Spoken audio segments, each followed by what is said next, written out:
Aujourd'hui, 7 septembre 2021, mardi, deuxième jour de la semaine 36, donc aujourd'hui. Bienvenue à vous, ici on est ensemble encore une fois, 250e jour de l'année 2021. Aujourd'hui, 115 jours nous séparent du 31 décembre. Je l'ai dit, nous sommes en plein 36e semaine de l'an, ça va vite, hein? Ouais. Bientôt on va dire bonjour à l'an 2022, mais avant cela, permettez-moi aujourd'hui, avec mes invités, de pouvoir parler de ces sujets, oui, de la culture. Aujourd'hui, nous parlons culture ici dans On est ensemble, nous parlons culture, art, patrimoine, levier pour le développement de l'Afrique, de la République démocratique du Congo que nous voulons. C'est donc notre sujet d'aujourd'hui. Ça fait toute une éternité finalement que je n'ai pas vu Constantin Tamboué. Aujourd'hui, je rayonne de joie. Bonjour Constantin, ça va? Bonjour Bénédicte. Excusez, ça va bien. C'est pas moi ça. Ça ne fait pas toute une éternité, j'ai toujours été là. Même mais tu n'as jamais été là, mon frère. Dans les coulisses, je suis là. Voilà. Constantin Tamboué, que vous n'avez pas cessé de me demander où il était passé, le voilà. Ah bon? Voici l'homme. Ouais. On n'a pas cessé de te demander, hein, mais vraiment, hein, sérieusement. Mon autre invité, c'est sa toute première fois d'être ici, sur ces plateaux dont on est ensemble, spécialement de mardi. Oui. Moi, je le vois sur les réseaux sociaux et son nom m'a toujours tiqué. La preuve, je n'ai pas cessé de poser la question à la personne qui m'a recommandé. C'est vraiment son nom? Est-ce que c'est vraiment son nom? Mais bon, il nous a fait l'honneur d'être là. Il est tellement ponctuel. Non, mais je suis très touchée, monsieur Tatalongi Beatitude. J'espère que je n'ai rien massacré. Non, pas du tout. C'est exactement mon enfin, on va dire mon nom. Pseudo. Ouais, si on veut. Ça va? En forme? Oui, ça va. Très bien. Tout à l'heure, vous n'avez pas cessé de me dire, vous êtes écrivain, vous êtes auteur, vous êtes poète, vous êtes... Permettez à mes téléspectateurs de vous découvrir. Qui êtes-vous? Je suis écrivain, on va dire artiste scénique, éditeur, et dans un monde parallèle, avocat.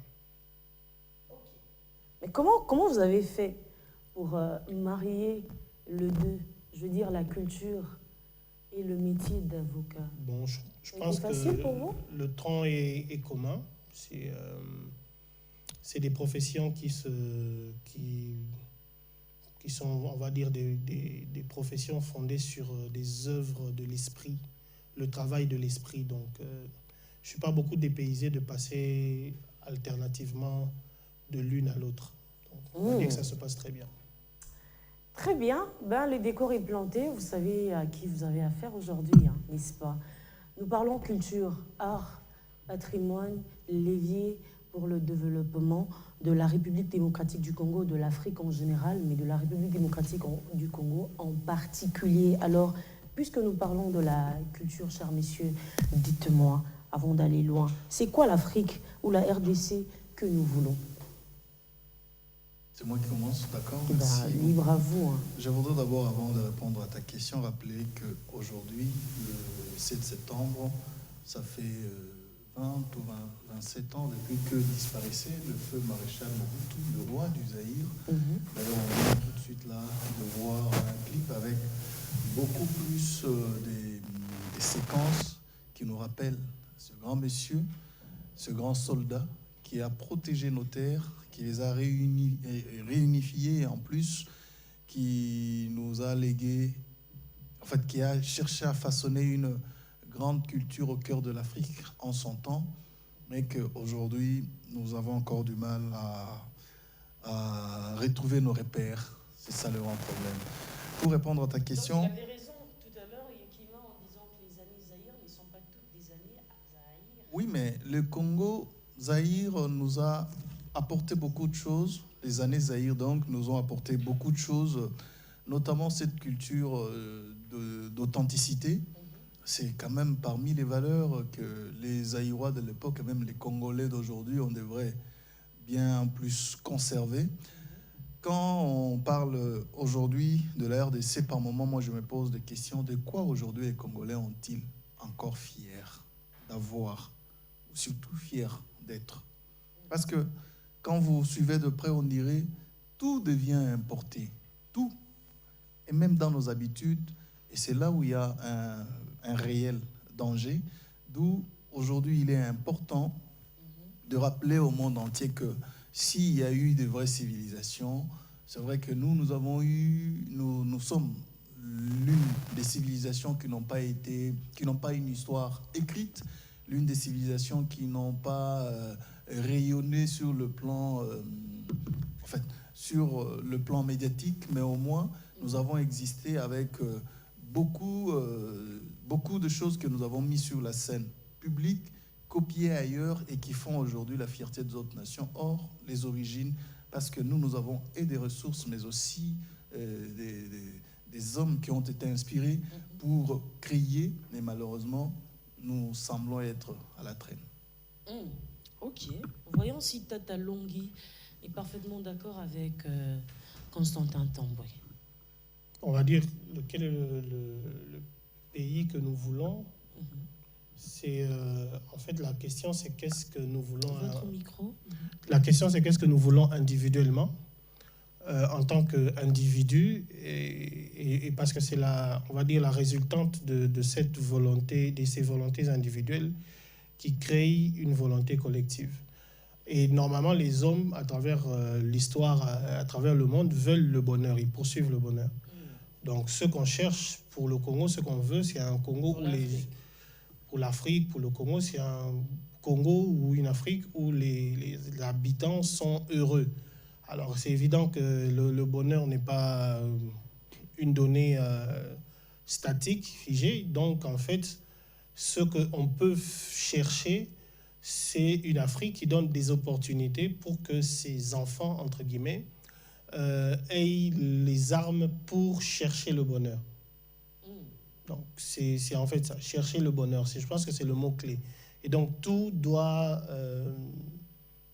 se centrer sur le bonheur. Les politiciens ont l'habitude de dire qu'ils vont mettre l'homme au centre de leurs préoccupations, de leur politique et tout ça, en fait.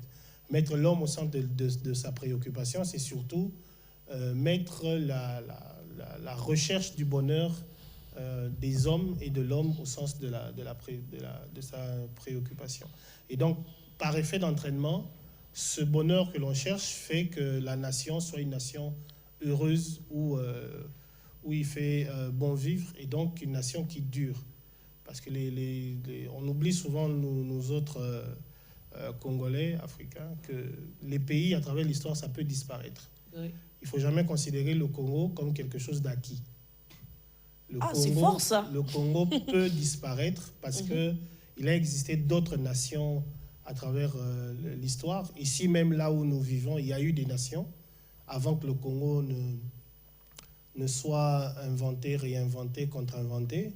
Il y a eu d'autres nations qui existaient. Il y a eu des royaumes. Il y a eu le royaume Congo et le royaume Luba. Il y a eu tous ces royaumes qui ont existé et qui aujourd'hui n'existent plus. Donc une nation peut disparaître. Ce n'est pas acquis. C'est quelque chose qu'il faut sur laquelle il faut travailler en permanence parce que sinon elle peut disparaître. Et c'est justement important de comprendre que pour travailler, ce qui fait survivre la nation, c'est quelque chose qui va au-delà du PIB. C'est quelque chose qui est de l'ordre de la culture, de l'idée. Et donc c'est quelque chose auquel il faut faire très attention. C'est quelque chose auquel il faut faire très attention. Oui, vous parlez de l'identité culturelle, oui, Constantin. Je voulais ajouter quelque chose par rapport à ce que monsieur... Béatitude. Pardon ? Béatitude. Béatitude, voilà, merci beaucoup a dit, parce que j'avais entendu seulement les noms propres. Mais sinon, moi je l'ai toujours dit et je l'ai constaté, la première bénédiction que Dieu a donnée à l'homme, ce sont ses terres et ses frères. Ça, c'est un acquis pour tout le monde. Là où vous naissez dans votre nation, les terres, vous en êtes l'un des héritiers, mais également, vous êtes descendant des personnes qui ont existé avant vous, mais également, vous avez rencontré un environnement qui va vous permettre d'évoluer. Mais il y a aussi la révélation. La première révélation que Dieu a donnée à l'homme, c'est son intelligence. C'est à travers l'intelligence que nous découvrons, c'est à travers l'intelligence que nous créons, c'est à travers l'intelligence que nous donnons des possibilités pour avancer et évoluer, transformer notre environnement.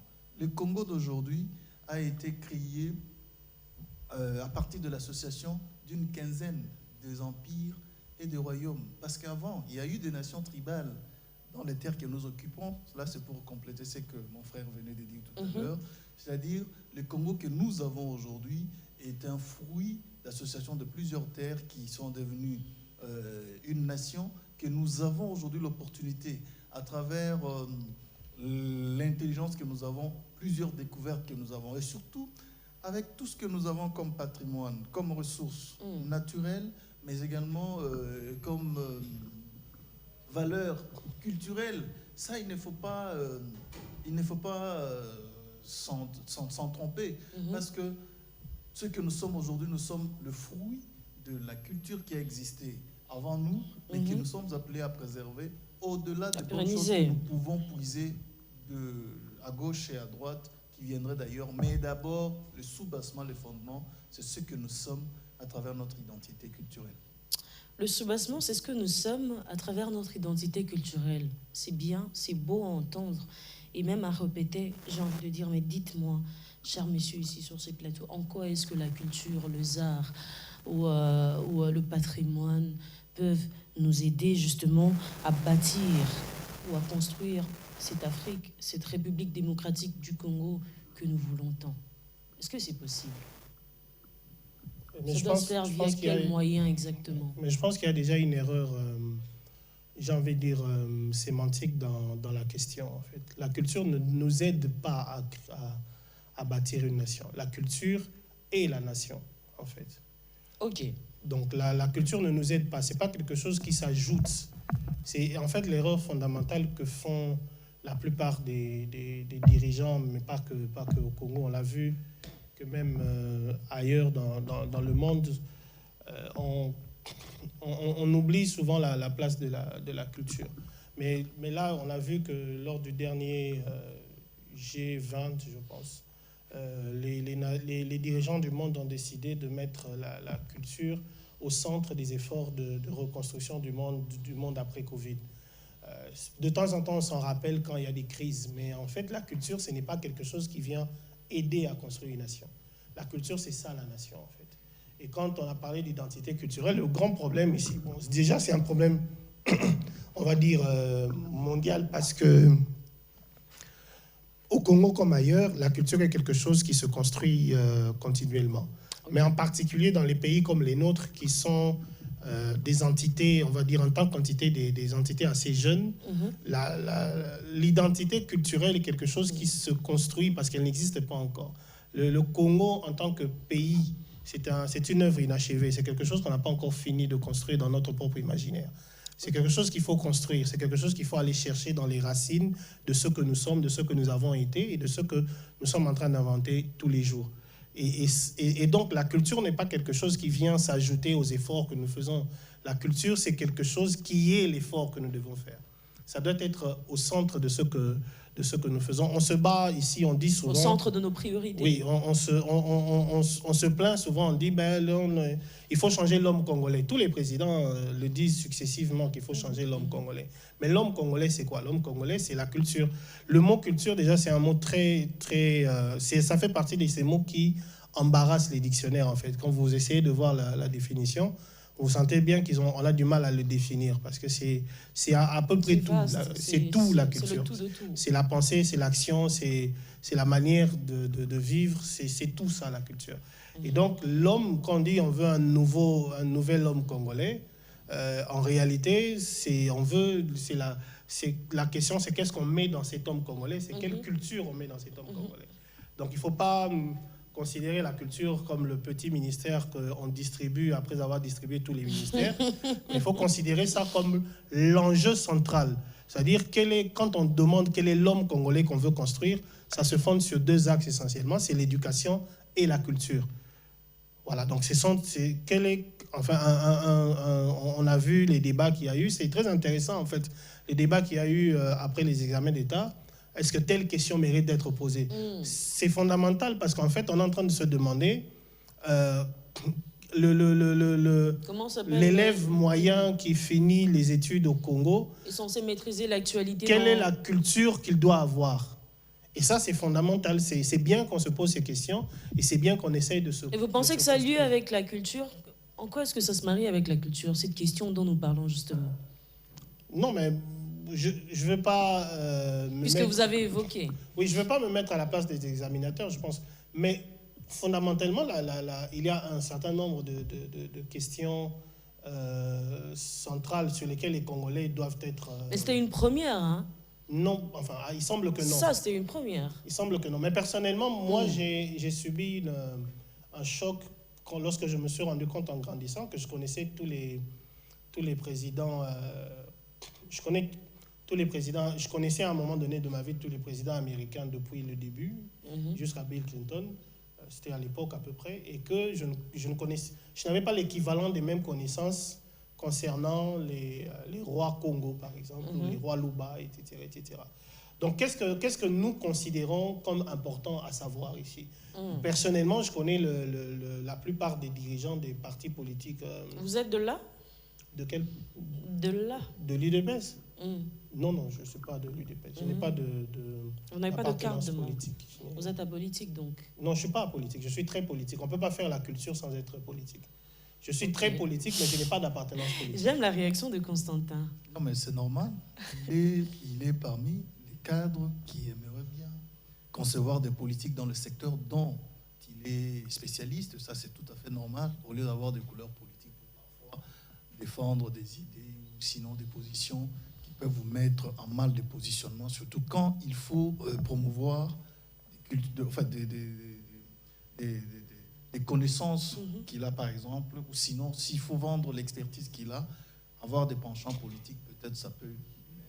Non, moi, j'ai un penchant politique. J'ai une philosophie politique que je défends, j'ai un penchant politique. Je n'appartiens juste pas à une famille politique, surtout parce que les partis politiques au Congo n'ont pas de penchant politique. Ils n'ont pas de philosophie politique, donc... ça, c'est fort, hein? Moi, je suis plus politique que les politiciens congolais de base. Donc, être politique ici au Congo, c'est pas faire de la politique, parce que faire de la politique éloigne souvent de la politique. La preuve, c'est que nous avons eu des ministres de la culture qui se sont succédés.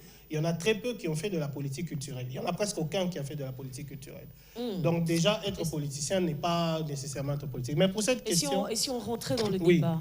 Pour cette question, je disais donc qu'il faut... Personnellement, je connais la plupart des dirigeants politiques français, des partis politiques actuels depuis 80. Je peux remonter vraiment jusqu'à Pierre Messmer ou à d'autres des années 80 et tout ça. Et même plus loin, quoi, celui qu'on appelait le Tigre, Clémenceau. Je connais l'histoire politique française.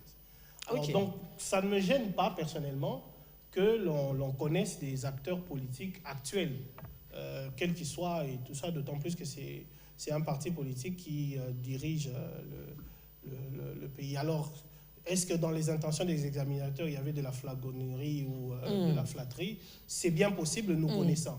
Alors, mais ça, c'est une autre question. Je ne vais pas faire des procès d'intention. Mais sur le principe, c'est normal, c'est important que nous puissions connaître nos acteurs politiques. Après, si l'acteur ne nous plaît pas, il faut nous plaindre sur le processus de sélection de nos acteurs politiques, pas sur les résultats, parce que les résultats, c'est que la personne sur laquelle on a interrogé est un acteur majeur d'un parti politique majeur. Alors, est-ce qu'il ne devait pas être à cette place-là? Ça, c'est pas la question de l'examinateur ou de l'élève, mais c'est un fait. L'examinateur, il est factuel, il constate qu'il y a quelqu'un qui est là, et que c'est quelqu'un que normalement... Votre micro. Voilà, que normalement, un élève qui est cultivé doit connaître. Donc, je pense, pour moi, ça ne me pose pas de problème du tout. Pour lui, ça ne lui pose pas de problème, mais du tout alors, Constantin. Non, mais nous avons toujours eu un programme, surtout avec le programme de l'enseignement chez nous au Congo. On nous dit que notre programme d'aujourd'hui, il date, ou sinon, celui qui est là a été... c'est une refonte de celui qui a existé depuis la colonisation. C'est-à-dire que nous devons faire maintenant, nous devons refaire un programme de l'enseignement avec maintenant nos propres valeurs, avec notre propre vision. C'est à partir de la mise en place des politiques éducationnelles efficaces, parce que justement l'éducation fait partie de cette culture. Nous devons savoir que notre culture prend en compte déjà nos habitudes, Mais au-delà de ça, nos valeurs. Vous savez que les valeurs, quand on parle des valeurs, c'est toujours dans le sens positif.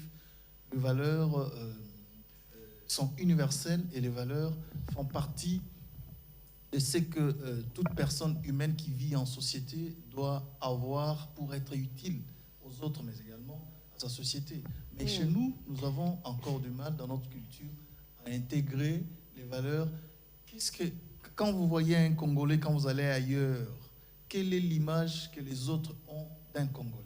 Mais nous, ici au Congo, quand nous rencontrons un Chinois, nous savons ce qu'il est. Nous pouvons avoir l'idée, nous savons qu'il mange avec ses 2 bâtons, nous savons qu'il aime bien les spaghettis ou le riz, nous savons. Mais chez nous, au Congo, est-ce que nous manquons des atouts comparatifs importants qui peuvent être exportés non, Constantin. Maintenant, travers le monde. Vous savez qu'aujourd'hui, si vous allez partout dans le monde, vous posez la question, enfin, vous présentez, vous dites que vous êtes Congolais, la première des choses que les gens vous disent, c'est que vous savez danser. C'est la question qu'on vous pose. Vous dansez bien, vous êtes d'accord avec moi? Ouais, je suis. Après, c'est... Bon, on le sait. Le Congolais, c'est aussi celui-là qui promouvoit ses atouts virils, etc. On sait que vous êtes marié, vous avez combien de femmes? Vous avez... Après, c'est la dépigmentation, etc. Nous sommes un peuple en quête de culture ou d'identité culturelle. J'ai envie de poser la question, finalement. Tout ce que vous venez de citer là, ce sont des indices. Vous êtes d'accord avec moi quand même? On le sait, on sait que c'est comme ça. Après, je pourrais même revenir rapidement sur la question des examens d'État. Par exemple, sur les dernières épreuves, mais je vais parler d'une autre question. Sur les dernières épreuves, on a constaté qu'il y avait une seule question sur les acteurs culturels congolais, je pense. Une seule ou même moins.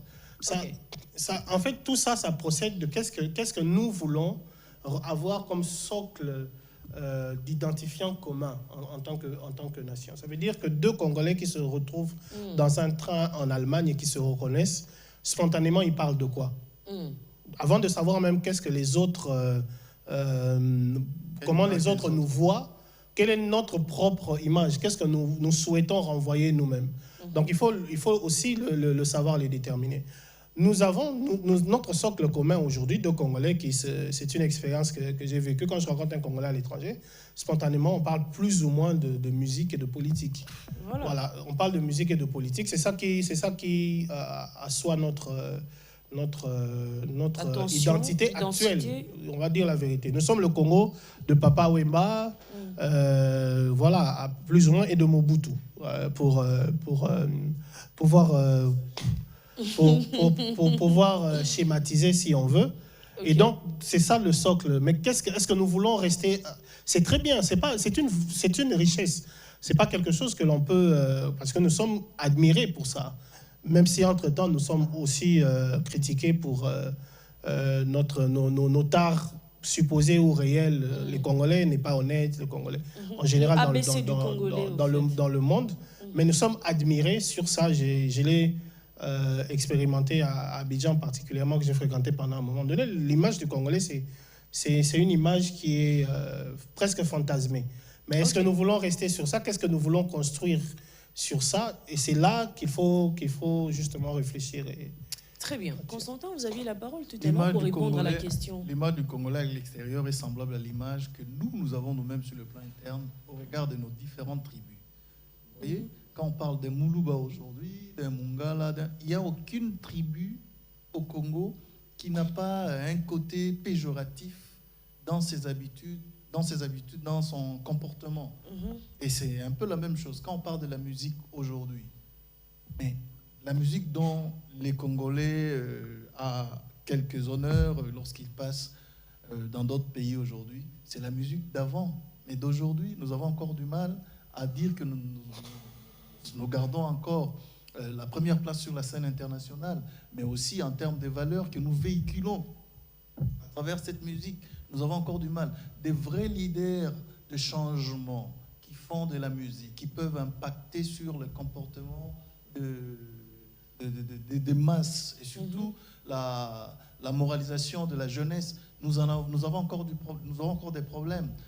D'où c'est ça maintenant le travail des politiques qui devraient non seulement apporter un soutien en termes de formation, en termes aussi des moyens conséquents, en termes également des infrastructures culturelles.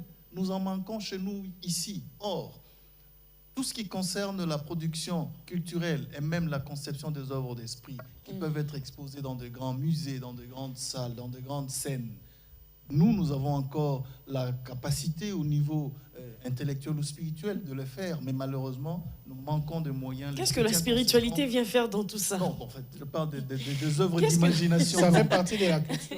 Oui, ça fait partie de la culture, ça il ne faut pas oublier. Je ne parle pas des esprits, mais je parle des œuvres de l'esprit. Ça, j'aimerais bien que vous puissiez me Justement, comprendre. merci d'avoir nuancé. Non, mais lui, il comprend mieux. Merci d'avoir nuancé parce que non, mais moi je parle comme un nous avons Congolais lambda, mais Nous vraiment avons quoi. encore- Qu'est-ce non, que la un spiritualité? Congolais très spirituel, chrétien aussi, je crois. Voilà. Alors, je veux dire ici que nous avons encore des acteurs politiques qui ont du mal à investir dans ce secteur-là, avec des infrastructures, surtout avec des vraies écoles. Nous avons par exemple l'INA ici, qui vous Institut forme, national des arts. qui peuvent vous former des artistes dans tous les domaines, dans beaucoup de domaines possibles. Mais malheureusement, quand vous suivez de près, peut-être ils n'ont pas de subvention, peut-être ils n'ont pas de salle. C'est à peine même qu'ils auront peut-être une école, mais il faut attendre qu'on achève la construction. Tout à l'heure, avant que Constantin intervienne, vous n'avez pas cessé de parler de l'enseignement. C'est Tata Longhi d'ailleurs qui a introduit, qui a ouvert cette brèche justement. Ouais, l'enseignement, il a fait allusion à ce qui s'est passé dernièrement aux examens d'État et tout. Moi, je disais tout à l'heure à Constantin qu'on était un peuple en quête d'identité culturelle. Je parle ici d'une vidéo que j'ai vue hier, moi particulièrement. C'était hier, très tard dans la soirée. Je ne sais pas si vous avez visionné. Les caméramans, certainement. Vous allez peut-être faire semblant, mais bon. Moi, j'ai visionné une vidéo hier des élèves qui étaient censés aller présenter les examens d'État. Et après les examens, ils se sont envolés ou jetés en plein ébat, permettez-moi, passez-moi l'expression, ébat sexuel, mais vraiment, et c'était juste aberrant, quoi. C'était juste... voilà, puisqu'on parle de la culture, moi je me dis, encore une fois, je reviens sur la question. Parce que ça ne fait pas partie de nos cultures. Comment est-ce qu'on a fait pour passer du Congolais que parlait tout à l'heure Yekima, du Congolais si respectable et respectueux à ces Congolais-là? Qu'est-ce qui se passe? Où se trouve le fond, le centre même du problème? Le centre du problème, c'est l'éducation, la faiblesse de l'éducation aujourd'hui dans le milieu familial. Vous savez que nos familles aujourd'hui, non seulement les parents ont démissionné, mais il y a eu aussi une certaine faiblesse au niveau de la transmission des valeurs que nos parents avaient avant. Vous savez que nous avons des vieux parents qui vous disent aujourd'hui, nous, quand nous grandissions, il n'y avait pas ça, nous n'avions pas grandi comme vous. Malheureusement, ils mentent ont du mal. souvent. Pardon? Ils mentent souvent. Ah, s'ils mentent souvent, c'est leur problème. Mais sinon, j'aimerais bien répéter leurs termes. Ils vous disent que nous n'avons pas vécu ça, nous n'avons pas fait ça, nous n'avons. Mais ce qui m'étonne, ce qui m'écoeure, c'est de voir ces mêmes parents qui ont vécu, entre guillemets, dans des grandes valeurs, mais malheureusement qui sont incapables de les transmettre à leurs enfants. C'est-à-dire, nous avons un problème d'éducation, de démission des parents dans la transmission des valeurs. Quand vous envoyez votre enfant à l'école, mais il faut faire le suivi, savoir qui il fréquente. Ça, c'est parmi les rigueurs que les parents devraient avoir. À l'école, qui il fréquente, qui sont ses amis, sont-ils déjà arrivés à la maison? Parce que l'ami de votre enfant que vous n'avez jamais vu ne peut pas le demeurer, ne peut pas demeurer être ami de votre enfant, ne peut pas demeurer à aller avec lui, ça et là, à marcher et puis déambuler partout à travers la ville. Non. Donc, c'est une sorte de relâche au niveau de l'éducation que les parents devraient renforcer tout simplement. Et ça, je ne pense pas que l'État partagerait cette responsabilité. La responsabilité n'est pas partagée. Moi, je vais peut-être Avant, on nous disait c'était le parent, oui, mais c'était aussi l'église et l'école. Moi, je vais peut-être être totalement décalé par rapport à la vie de Constantin, parce que je pense qu'il y a beaucoup d'hypocrisie dans cette histoire. Il y a énormément d'hypocrisie. On joue les saints ni touche, mais nous ne sommes pas honnêtes envers nos enfants et tout. Il y a des problèmes de l'éducation, mais je pense que les problèmes de l'éducation sont plutôt essentiellement aujourd'hui liés au problème de la transmission des savoirs. Les savoirs ne sont pas transmis correctement. L'élève qui finit l'école n'est pas le sachant qu'il devait être. Il ne sait pas les choses qu'il doit savoir. Ça, c'est fondamental. C'est un peu comme quelqu'un qui disait le Congolais, à la base, a été formé pour dépendre d'eux. Ouais, donc, déjà, notre système éducatif, depuis l'indépendance, depuis la colonisation, a été conçu pour former des dépendants, des assistants. Mais ensuite, c'était quelque chose qui fonctionnait. Aujourd'hui, c'est quelque chose qui ne fonctionne plus. Donc, même le savoir que doit avoir un bon clerc, un bon dépendant, si on veut, un bon scribe, on ne l'a même pas. Donc voilà. Donc, la preuve, lorsqu'on finit l'université, voilà, je ne dirais même pas le diplômé, mais l'universitaire, lorsqu'il termine son cycle graduat ou licence, vous le voyez, ouais, il a fini en droit, mais ne vous étonnez pas à le voir. Voilà, donc on a des diplômés universitaires qui n'ont même pas le niveau de celui qui sortait de l'école normale en 1960. Donc ça, c'est un problème, effectivement. Il y a aussi un problème de valeur. Mais il ne faut pas se tromper. Le problème de valeur que nous avons, c'est ce que nous avons dans la politique. Nous avons des gens corrompus, sans morale, sans ligne. Globalement, nous avons une société sur laquelle la corruption n'est pas quelque chose qui est, de manière générale, qui ne subit pas une réaction reprobatrice de manière générale. Ça, c'est un problème. Mais après que des enfants, c'est un épiphénomène, il ne faut pas non plus exagérer. Nous avons été élèves à Kinshasa. Tous ceux qui ont été élèves à Kinshasa savent qu'il n'y a rien de nouveau à ce que des élèves puissent s'adonner à des ébats dans un coin quand ils ne sont pas surveillés. Non, mais on ne peut pas regarder ça tout en disant que ouais, c'est bon, c'est pas une première. C'est pas ce que je suis en train de dire. Nous sommes parents, mon cher. Je dis justement que nous sommes en train de faire de l'hypocrisie en criant, en faisant... c'est exactement l'attitude que nous devons avoir. Question de dénoncer et de dire haut et fort que nous ne sommes pas d'accord avec cette manière de faire. Ce qui change depuis, c'est que maintenant, il y a des caméras. Je pense que la plupart de ceux qui sont parents, s'il y avait eu des caméras aujourd'hui, s'il y avait eu des téléphones qui filmaient à l'époque, on aurait eu des images. Je ne suis pas en train de dire que c'est bien. Je suis justement en train de dire que ça ne doit pas être moi la phrase... ouais, maintenant c'est pire qu'avant. Je pense que fondamentalement, le Congo est essentiellement fondé sur les mêmes valeurs et les mêmes tares depuis à peu près 1960. Il suffit d'écouter notre musique pour voir que ce que nous reprouvons aujourd'hui a toujours existé dans notre société depuis plus ou moins cette légèreté que nous avons de manière générale, même du point de vue sexuel et tout ça. C'est quelque chose qui est fondamentalement lié à notre société.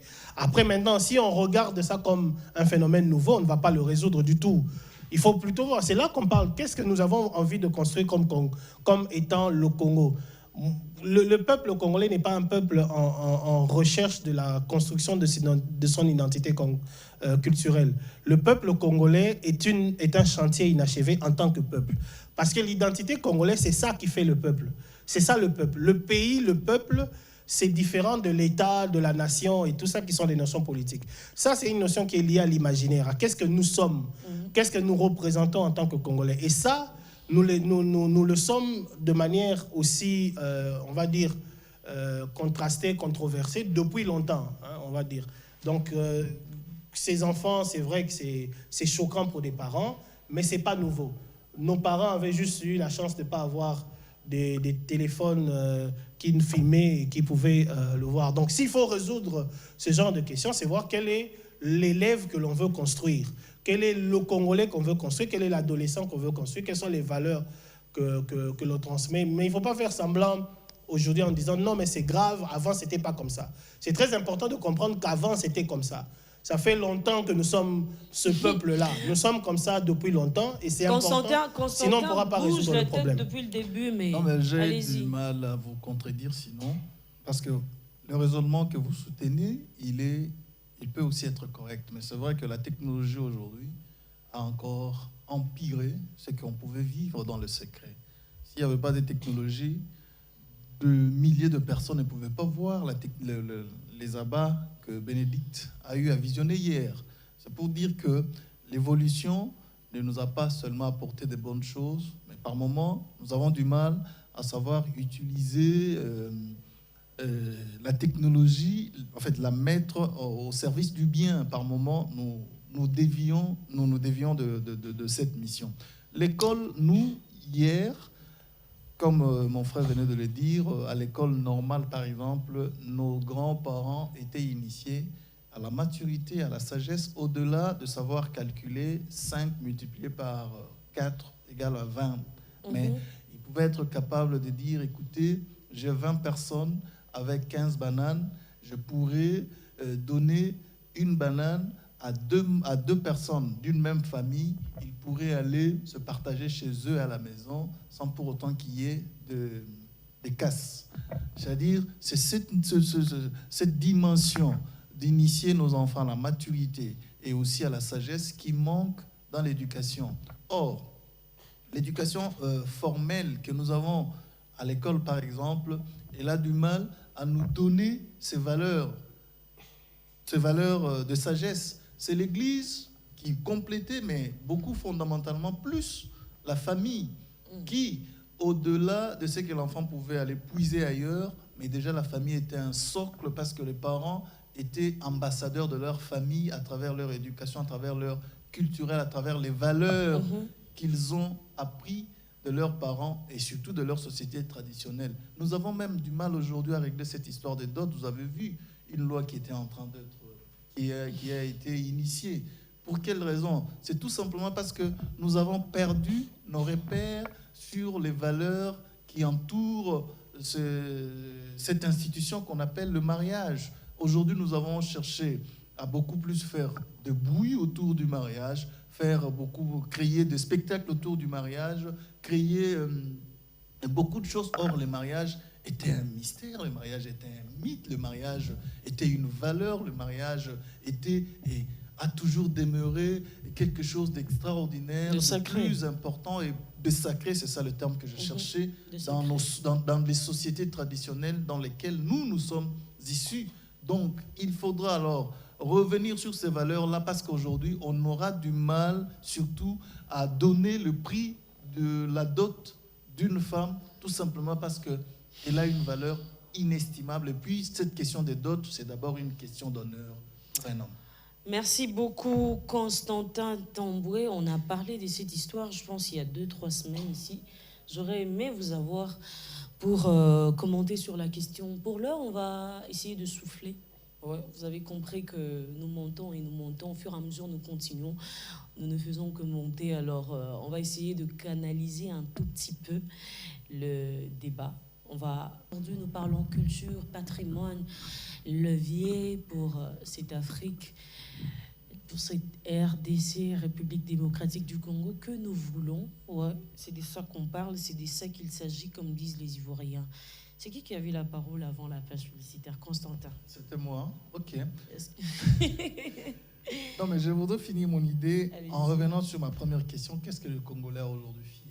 Qu'est-ce que le Congolais peut avoir fier aux yeux du reste du monde? Seulement de son cobalt, de son or, de son diamant? Et c'est de ça seulement que nous devrions être fiers. De ces femmes. Vous voyez tout ça? Oui, mais on peut bien être fiers de nos femmes lorsqu'elles cultivent de vraies valeurs, lorsqu'elles sont des bonnes épouses, lorsqu'elles sont des vraies mamans, lorsqu'elles partagent ce milieu public avec les hommes, accompagnées de toutes les valeurs possibles, mais on en serait beaucoup plus fiers. Vous voyez? Et ces hommes aussi, il faut en parler. Et surtout de notre culture. Nous devons en être fiers. Aujourd'hui, je regarde comme nos frères, nos compatriotes, Wewa, les motocyclistes. Quand vous voyez la façon dont ils conduisent ces engins-là, je me disais, mais si on en avait même 2 ou 3 au cirque international, on serait beaucoup plus fiers. Mais malheureusement, nous n'en avons que pour causer des accidents et des incompréhensions sur des routes. Vous voyez ça? Est-ce que nous avons encore quelque chose dont on peut être fier aux yeux du monde entier? C'est ça de vraies questions que les Congolais devraient, et même les dirigeants devraient poser comme question. Pas seulement de nos ressources. Or, Si nous suivons bien nos ressources, ça nous attire davantage même des convoitises. Nous avons même des voisins qui viennent nous envahir avec des groupes armés, tout ce que nous connaissons comme adversité. C'est à travers nos ressources naturelles et même d'autres Congolais qui entrent dedans. Nous devrions être fiers de nos terres. Or, nous avons encore des Congolais qui ont encore des mentalités pour trahir leurs terres. Mais nous en avons combien qui sont capables de se sacrifier, de ne pas entrer dans des combines, Donc, quelque part, il faut bien nous remettre en question pour chercher à savoir qu'est-ce que nous pouvons, qu'est-ce que nous importons, quelle est l'image que nous avons aux yeux des autres sur le plan culturel. Qu'est-ce que nous avons comme patrimoine? Mobutu, c'est ça. Mais il fait partie de notre patrimoine. Mais aujourd'hui, où nous aurions eu raison de commémorer sa mort, par exemple, est-ce que, si vous suivez de près, qu'est-ce qu'on fait? L'État notamment, et même cette population qui a dansé, qui a crié pour Mobutu. C'est vrai que nous nous rappelons de tous les mal qu'il a fait vers la fin de son règne, ou sinon son système qu'il avait installé. Mais est-ce qu'il était qu'un méchant? Vous voyez tout ça. Et puis, même s'il était on ne fait que voir son côté, Alpha Condé. Il n'y a pas un seul chef d'État qui a dirigé aussi longtemps comme Mobutu. Je ne pense pas que nous aurons encore un chef d'État qui dirigerait autant d'années plus que Mobutu. Alors, des personnes pareilles, nous sommes d'abord incapables d'être fiers et surtout de pérenniser au moins des bonnes valeurs. On croirait que vous êtes sur le point de conclure, Constantin. Pourtant, nous avons encore 20 minutes. En fait, parce que plein de questions, plein de questionnements. J'ai failli avoir des larmes, mais c'est pas mon cœur. Non, moi, j'ai pas de papier, là. Faut pas pleurer. Bon, je te préserve. Plein de points d'interrogation sur le discours ou dans les discours de Constantin Tamboué. Est-ce que Tata Long y a des réponses?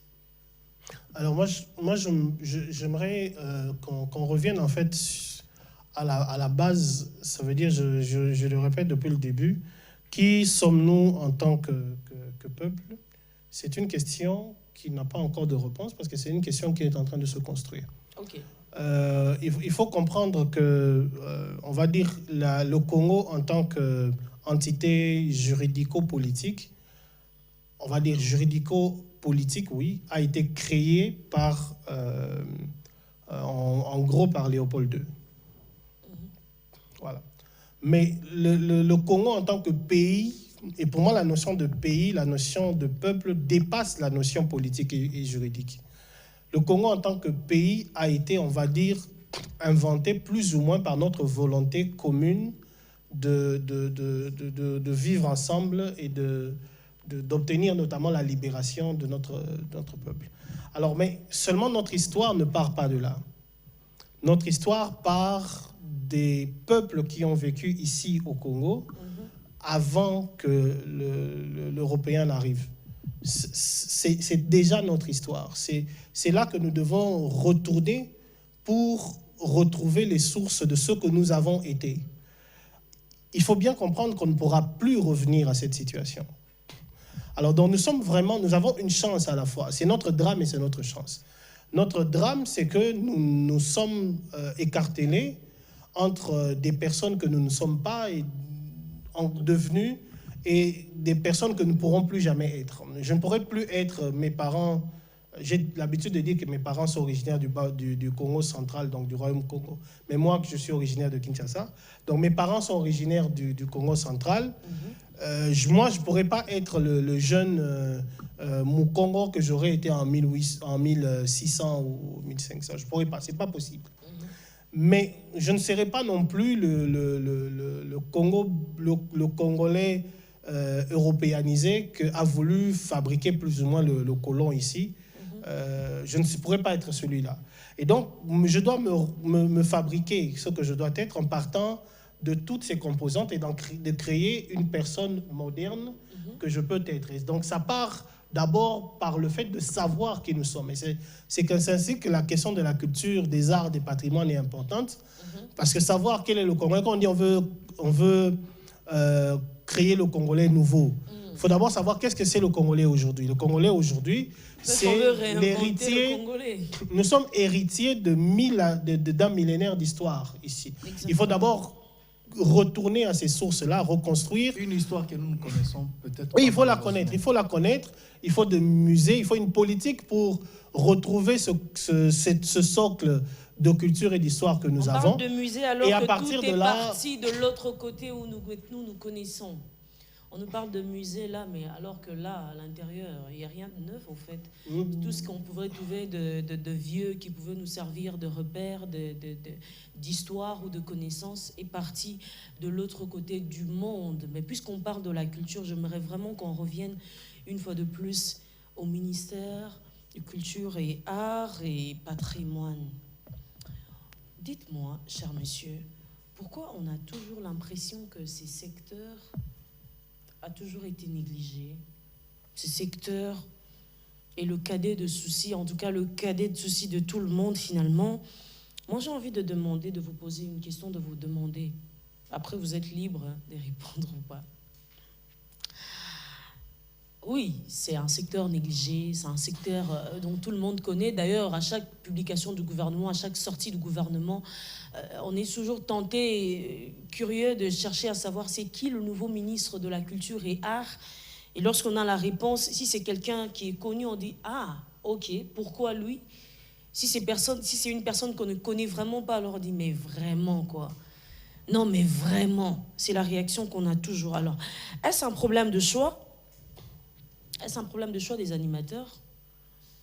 Est-ce un problème dans ces secteurs, j'ai envie de dire, un problème d'acteurs? Si ce n'est pas un problème de choix d'acteurs, est-ce que c'est un problème d'acteurs eux-mêmes, c'est-à-dire les culturels, etc. Encore une fois, j'ai envie de reposer la question de savoir où se trouve le centre du problème. Pourquoi doit-on toujours dire que c'est un secteur négligé? À qui revient la faute finalement? Le ministère de la Culture et des Arts, et patrimoine. Et patrimoine, il est négligé. C'est pas. Mais pourquoi on dit ça? On ne peut même pas se voiler la face, tout simplement parce qu'il n'y a pas de vision. La politique n'a pas de vision dans ce domaine. Ça n'a rien à voir avec le choix des animateurs dans ces secteurs. C'est comme dans le ministère de Finances, vous apprendrez même pendant le programme du gouvernement, et nous allons initier des réformes pour assainir les finances publiques ou sinon barrer la route au détournement, à la corruption, tout ce que nous connaissons, les mines même. Vous voyez, les domaines stratégiques où il y a l'argent. Mais ici, où il y a notre vie, notre identité, nous n'avons pas de vision. Je disais, proposer des réformes. Il faut commencer d'abord par là, vous êtes dans des pistes de solutions. Non, oui, les pistes de solutions, je vais les donner, mais commencez d'abord par trouver des personnes qui ont une vision dans ce domaine. Malheureusement, c'est toujours des politiques. Chez nous, quand vous regardez dans tous les gouvernements qui se succèdent au Congo, nous avons du mal à voir les acteurs sociaux. C'est comme mon frère Tata Lungi, qui est spécialisé dans son domaine. S'il se proposait pour devenir membre du gouvernement aujourd'hui, on lui poserait la question « Qu'est-ce que tu as déjà fait pour le parti ?» par exemple. En gros, c'est un secteur qu'il faut absolument réformer. Non, mais réformer et puis mettre. Donc, il faut mettre à la tête des techniciens qui ont une vision, qui proposeraient au chef de l'État, par exemple, une vision dans la réforme. Parce que là-dedans, quand on parle de culture et des arts, c'est beaucoup d'autres petits domaines qu'il faut voir clairs et orienter. Mais malheureusement, nous, notre ministère de la Culture et des Arts, bon, je suppose, peut-être c'est pour aider à enterrer les musiciens, les humoristes, les gars. Enterrés, même là encore, lorsqu'il y a cas de décès et tout, ce sont des mécènes qui viennent. Toujours des problèmes. Et le nom sont connus en plus. Alors je me dis, ce ministère-là, nous avons encore du mal à le saisir parce qu'il ne fait pas la promotion de notre culture, surtout de notre identité en tant que Congolais.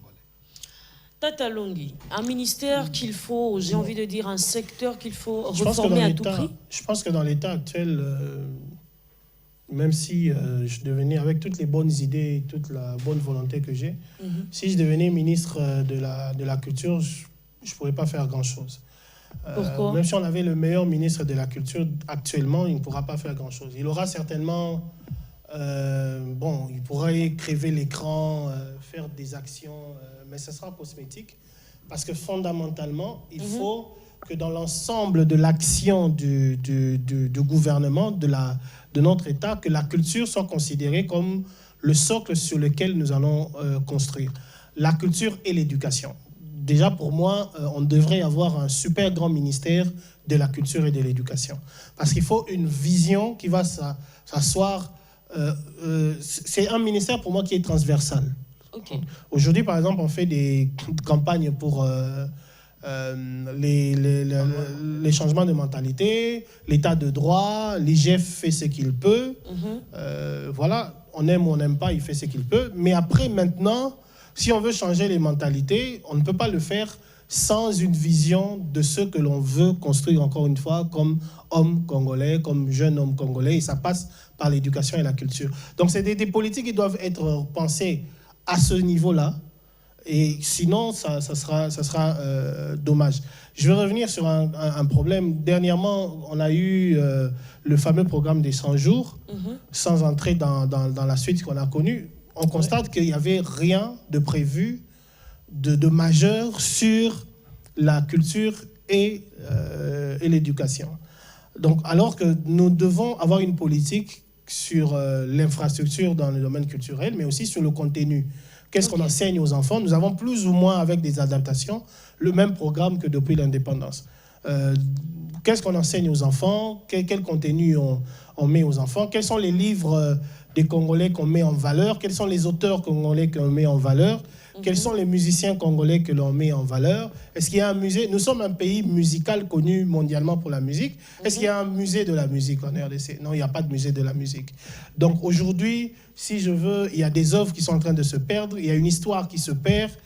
Donc il faut une politique culturelle, et cette politique culturelle doit partir, à cause de notre système politique et de notre mentalité politique, ça doit partir du centre de décision qui est le gouvernement et la présidence de la République. Donc un ministre, même avec sa meilleure bonne volonté, ce n'est pas avec ce budget qu'il reçoit qu'il va pouvoir faire quelque chose. Après, le choix, la manière, le processus de désignation du ministre peut être une indication de la place que l'on donne justement à la culture, parce que aucun parti ne se précipite pour avoir ce ministère. J'aimerais finir pour comprendre la base de ce dont nous parlons, c'est que pendant la campagne électorale, j'ai analysé les programmes de tous les partis, des principaux candidats à la présidence de la République. Il y a à peine un ou deux candidats qui ont vraiment parlé de la culture, mais encore, c'était au maximum une demi-page. Okay. Donc, le problème part de là, c'est-à-dire que ceux qui veulent prendre le pouvoir ne comprennent pas la place de la culture et de l'éducation. On pourra faire ce qu'on veut. On peut dire la même chose du programme du premier gouvernement et du second. La place de la culture dans le programme qui a été détaillé, qui a été abordé au Parlement, était vraiment une place, réduit à la portion congrue. Et encore, quand on parle d'action culturelle, on prend souvent les choses à l'envers. Il faut parler d'infrastructure, c'est vrai, mais il faut surtout penser à une politique globale de la culture. Ça doit être le chantier principal, même si ça peut paraître... même s'il y a beaucoup d'urgences, c'est vrai, mais il faut que ça soit parmi les urgences. Donc, quand on va éliminer toutes les urgences, la dernière ligne des urgences, la culture et l'éducation doivent résister à tous les arbitrages possibles. Ceci dit, puisque nous tendons vers la fin de notre émission, dernière question avant de nous quitter. Comment bâtir ou comment mieux bâtir ces secteurs afin d'en tirer profit au maximum? Il faut une politique, il faut une pensée. Nous faisons de la politique sans pensée, il faut une pensée.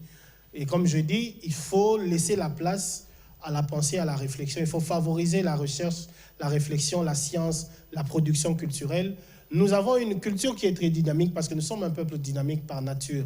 Okay. Nous avons une culture qui est très dynamique, mais malheureusement, elle est un peu sclérosée parce qu'elle se résume à la musique, plus ou moins, on va dire un peu le théâtre populaire. C'est très bien d'avoir un secteur musical dynamique, mais on va dire la culture, c'est un peu comme l'alimentation. Personne ne mange que des légumes ou que de la viande. Donc, il faut varier l'offre culturelle. Il faut travailler à permettre aux autres secteurs culturels d'exister. La littérature, par exemple, Combien de Congolais peuvent vous citer 10 auteurs congolais de renom? Non, voilà. Je suis sûr, même parmi les intellectuels, ça veut dire ceux qui ont, enfin, comme dans la définition nous avons des intellectuels ici, ça veut dire ceux qui ont fait des études universitaires. Combien peuvent vous citer 10 auteurs congolais de mémoire sans taper sur Google? Il y en a très peu. Donc ça, par exemple, c'est un problème. C'est la même chose dans le domaine des arts plastiques. Qu'est-ce que nous avons comme référence? Nous avons vu comment les Français ont été touchés par l'incendie de Notre-Dame, parce que c'est un patrimoine de leur culture. Mais la maison, j'ai vu dernièrement sur les réseaux sociaux que la bâtisse où a été négociée ensuite, on va dire rédigée et discuter la conclusion, la constitution de Lulabour, elle est en ruine. Ok. Ça veut dire que si tu vas dans le Bas-Congo, l'attraction touristique principale, c'est à Boma, c'est l'arbre de Stanley. Comme si avant Stanley, il n'y avait rien eu. Pourtant, il y a eu un royaume, il y a certainement... Est-ce qu'il y a une politique pour rechercher, pour faire des fouilles, pour essayer de retrouver les vestiges des grands royaumes que nous avons connus ici? Donc, c'est vraiment un travail sur lequel il faut une vraie politique centrée et qui soit prioritaire pour essayer de construire quelque chose. Merci beaucoup, Tata Longhi. Vous avez compris qu'avec lui, on écrit, on crie, on grise, on aiguise et on grime. Pourquoi pas on rime aussi, n'est-ce pas? Bon, Constantin Tamboué. Ouais, bon. Votre mot de la fin, une réponse et un mot de la fin. Oui. Notre culture, pour la relever, au-delà de tout ce que Tata Longhi a dit, nous avons déjà un problème, pas seulement de moyens, mais d'abord de valoriser ces talents que nous avons sur le plan culturel. Vous savez pourquoi le système Libanga persiste dans notre musique? C'est tout simplement parce qu'ils n'ont pas de moyens. Je ne dis pas à l'État de leur donner de moyens, mais de favoriser que ces talents puissent promouvoir leurs œuvres et puis en vivre aussi. Okay. Et ça va rapporter aussi à l'État à travers les impôts et les taxes. Cette histoire de droit d'auteur, par exemple, chez nous au Congo, comment est-ce que l'État le gère? Malheureusement, nous avons encore du mal à travers une politique gouvernementale bien définie qui pourrait aider nos talents à émerger à travers leurs œuvres et surtout en vivre aussi sans chercher à dépendre des autres personnes. Parlons de quelques centres culturels que nous avons ici à Kinshasa. C'est financé soit par les chancelleries occidentales, soit des financements de fortune, qui les personnes de bonne volonté qui ont le goût de la culture, qui essayent. Mais qu'est-ce que ces centres-là pourraient faire au regard de tous les besoins que nous avons et surtout les besoins de promotion de ces talents? Malheureusement, le gouvernement devra bien s'y pencher parce que c'est un domaine transversal entre tous les autres domaines de la vie nationale que le gouvernement est en train de gérer. Merci beaucoup, Constantin Tamboué. Moi, j'ai envie de conclure avec une citation d'un auteur qui dit « La culture est la possibilité même de créer, de renouveler et de partager des valeurs, le souffle qui accroît la vitalité de l'humanité. » Madame, Messieurs, vous avez compris que nous sommes arrivés à la fin de cette émission. Si vous l'avez aimé, eh bien, n'hésitez pas à nous laisser des messages. Il y avait un numéro là, au bas de vos écrans. Mais vous pouvez aussi nous écrire via le réseau. Et voilà, merci à la grande équipe. On va se quitter avec ces très belles chansons. Je te présente Kinshasa, cette carte postale sonore, visuelle, moi j'aime dire textuelle aussi, de Yekima de Bellard, oui. Et je serai avec vous le mardi de la semaine prochaine, ici, 9h30, 11h juste, avec le même plaisir, même bonheur, même énergie, comme toujours d'ailleurs. Merci de nous avoir suivis.